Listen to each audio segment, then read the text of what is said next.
go. This is lovely. And I'd like to thank the selection committee for choosing me to receive this award.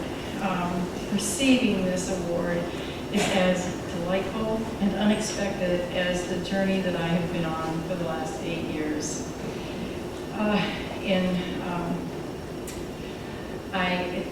I go back to the education that I received here at Halfway Brown. I was here for 4 years, and during those 4 years,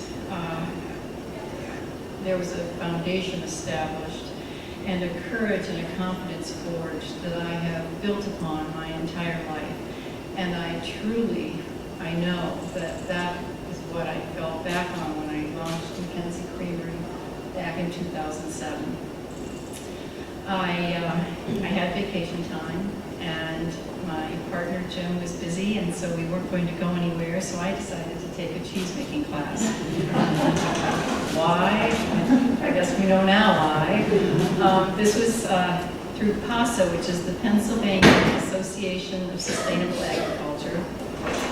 It was a one-day class, and it was intriguing. It was in a small church kitchen. It was very crowded. We weren't allowed to do a lot because there were so many people and the space was so tiny, but I was intrigued enough that when I came home, I looked up to find where could I take my next cheese-making class. 6 weeks later, I signed up for an advanced cheese-making class. Again, what was I thinking? I had made about 2 pounds of cheese since my first class. But this was an advanced cheese-making class. There were cheesemakers and doctors. Surprisingly, many doctors are cheesemakers. They love making cheese, and I believe it's the chemistry. And people came with their pH meters and their gram scales, and I'm just not knowing any of this. And I came with a little bit of cheese. The instructor was Neville McNaughton. He's from New Zealand, but he now resides in St. Louis. And he is today the cheese consultant for Mackenzie Creamery. So it was a 3-day class. It was at a farmstead creamery, meaning they milked their cows and made their cheese on that farm.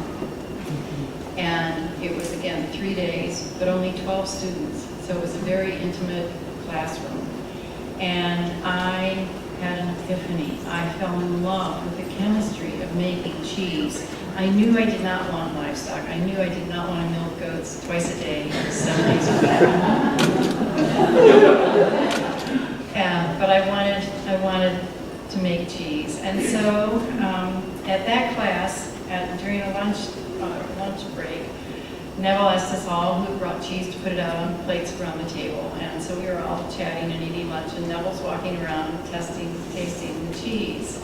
And when he got to mine, he reached in his breast pocket, pulled out a ballpoint pen, and started writing on his hand. And I was like, oh no, this is not good. And after he was finished making his round, he came back and stood by my cheese. And I was having a bit of a Miss Jenkins classroom moment. He said, whose cheese is this? And I so timidly raised my hand. And he said, this cheese is exceptional. And he starts reading from his hand, and he said, there are hints of floral and citrus, and the texture is exceptionally smooth. And later that day, he came to me privately and said, Jean, you are a cheesemaker. He said, I want to encourage you to pursue this as a profession. You will not look back. So I came home and told my dear life partner, Jim Zella, who's an architect and builder, that I wanted to convert the lower level of our barn into a creamery. And this dear man went about that for 4 months and converted that lower level that had been hay and equipment and goats. We did have goats, but they weren't dairy goats. And we converted that whole lower level into a licensed ODA facility to produce cheese. And that's where we are today. We're still there. We're bursting at the seams, but we're still there on the farm. We originally were buying our milk from one dairy, and she was milking 80 goats. We are now buying our milk from 8 dairies, and they are milking 500 goats. We were making about 5,000 pounds of cheese in our first couple of years. We are now making 40,000 pounds of cheese. And we have 2 dairies who are coming online, who have actually gone into the business. We have several dairymen who've actually left their profession and come into milking goats because of Mackenzie Creamery, they are pursuing their passion and their dream of milking goats. And it's been a wonderful, it's wonderful to affect the local economy. It's wonderful to have this marriage and these partnerships with these dairymen. We are distributed out of Cleveland, Chicago, and Washington, D.C. We have 3 distributors waiting to distribute us, one in Boston, one in Atlanta, and one in St. Louis. We simply do not have enough product. We are available, the cheese is available in 22 states. And the cheese has won 12 national awards, some of which are comparable truly to the Oscars as far as cheesemakers go.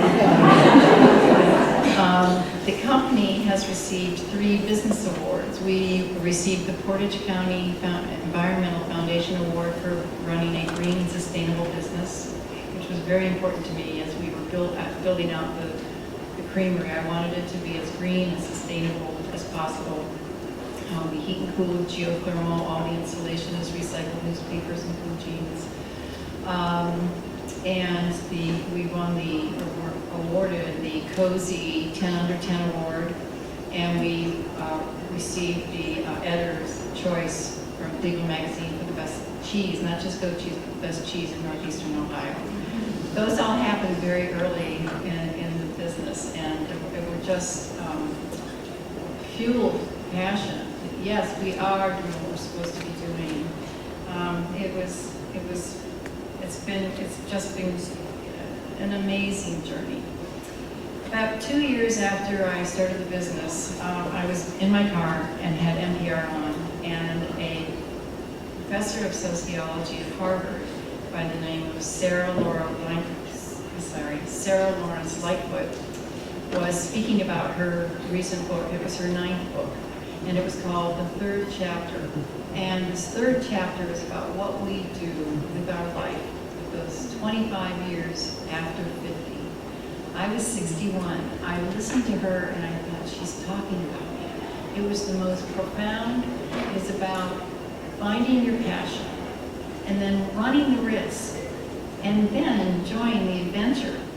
And that is what it's all about. I honestly believe that we all are born with a gift to make a place better than when we found it.